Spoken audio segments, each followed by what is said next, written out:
morning and welcome again to another program of Light and Life.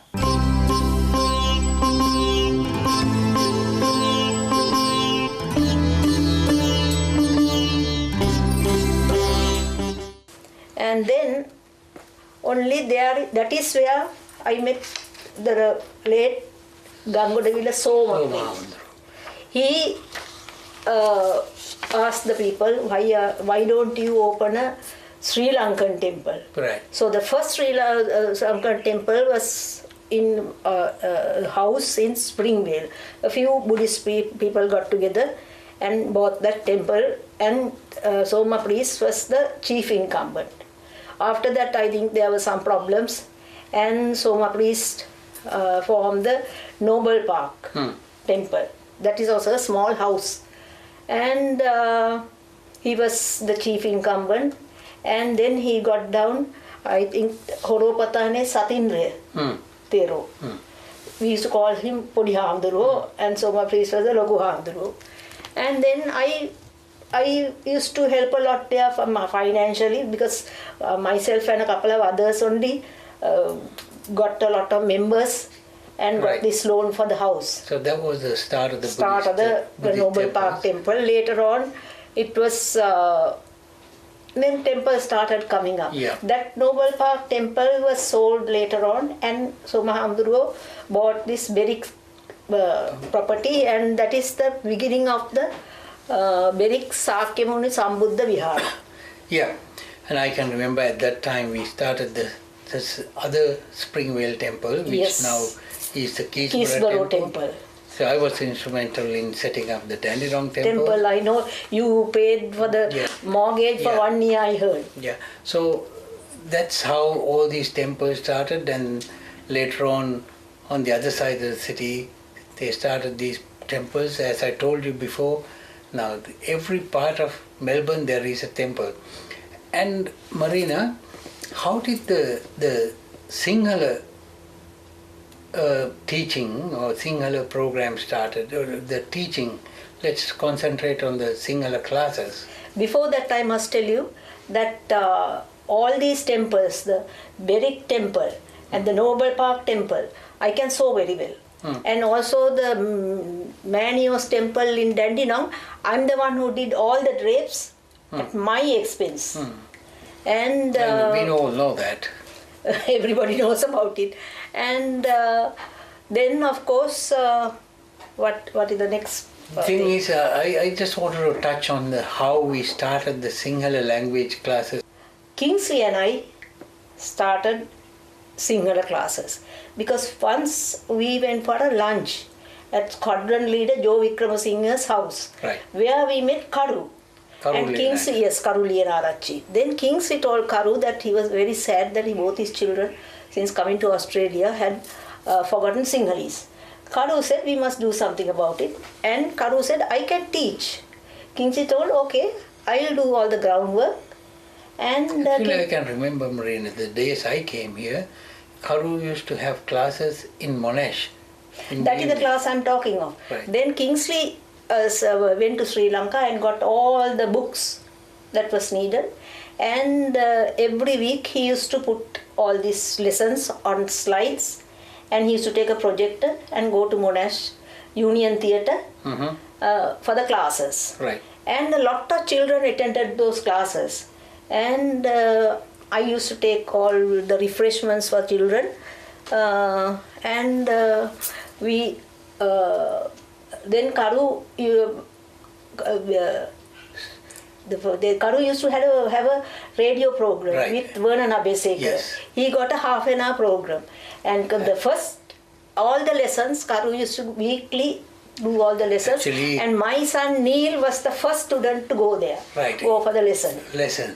And the children who came there were Malati and Daya Jayasinghe's 4 sons. Then Rodney Arabavella's. No. Rodney Arabavella's daughters didn't come at that time. So every Sunday afternoon, we used to go to conduct the classes. Kingsley brought all the books and everything that was needed from Sri Lanka. And all the lessons, he used to put it on a slide, and with the projector, he used to go and take it and show the children. Kadu conducted the classes. I understand And, you were the person who supplied the refreshments. Yes, I'm the one who, as usual, I used to be in the background, but I took all biscuits and drinks and all for the kids. And then the children who attended was, I can remember a few. Malati and Dr. Dayaja Singh's 4 sons, Dr. Mahendra Menon's 2 daughters, then Nelufi Krelsham's 2 daughters, Rukmani Jayasingha's daughter, Aira and Vimal Vimalasurya's son Arjuna, and Dan Dantanarayana's 2 sons, Vajira and Chaminder, and my 2 sons, Sydney and Neil, and there were Sol Fernando's 2 daughters. There were many more who attended the classes. Some of them I can remember. So that's the beginning of the Sinhala classes. Later on, the accreditation for VC and so on was obtained through the Sinhala Cultural Association. The Sinhala Cultural and Community Services Foundation was started 1st January in 1988. Marina, before that, can we go a little bit further back? Like the very first, when you came here, were the Burg associations there? There was like a couple of ACF? Yes, there were a couple of associations, the Burg Association, the ACF, things like that. But there was no Sinhala association. Yeah. If the Sri Lankan association was functional, that would have been the oldest Sri Lankan. That Sri Lankan association was started by the late Soma Pereira. See, that's true. I mean, by judging by those names, all the Muslims, Tamils were together those days. Yes. And another thing that the Sri Lanka Club used to do was they used to have, every year they used to have a New Year celebration. New Year celebrations, I can remember. And they were held at the Swinburne University, Hawthorne. Yeah. And Tamils used to organize the activities one year, and the Sinhalese used to organize it the other year. And then, of course, they used to go downstairs. Yes, downstairs. Went their own ways. Downstairs, they used to go and dash coconuts, and all. We just used to go and participate. And they had many dancers and singing and.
That's all the time we have today.